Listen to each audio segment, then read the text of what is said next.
Hello guys, good day everyone. Hope you all well. For today's vlog, magriripat po ako ng aking Calathea Stromanthi Trio Star. I got them for 3 years now and then I bought in webs.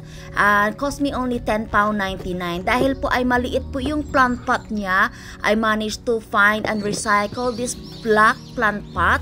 And also I got compost soil here that I need to use for repotting. So I'm here in the back garden guys. Dito tayo mag-repotting kasi hindi naman siya maulan yung panahon, kaso lang it kinds of windy today.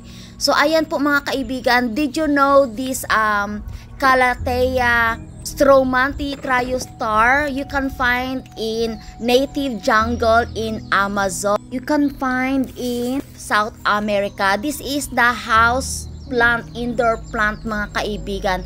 This is a stunning plant with variegated leaves in a spectrum of shades of pink, green, and white. Dahil po ay kinip ko po siya sa is not in direct sunlight, wala siya masyadong sun ang nakatutok sa aking tanim.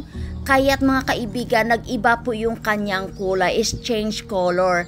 And this is a part of the Calathea family and related to the prayer plants din po mga kaibigan.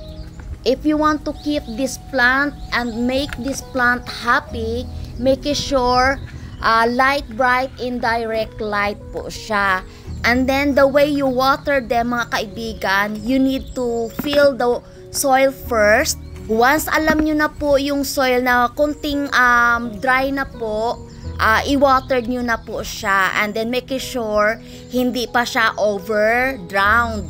Hindi po siya over-watered kasi sisira po yung kanyang roots. This is a perfect indoor house plant din mga kaibigan. It can't remove the nasties lurking in your room, mga dust, mga ganyan mga kaibigan, and purify the air as well mga kaibigan.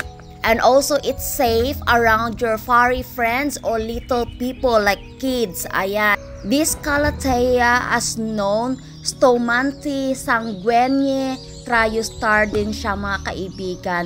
It's another productive day mga kaibigan, and then I'm nearly done refill this soil in this plant pot of my Calathea. After that we done this, I gonna brought it inside the house and I gonna find a place where to put.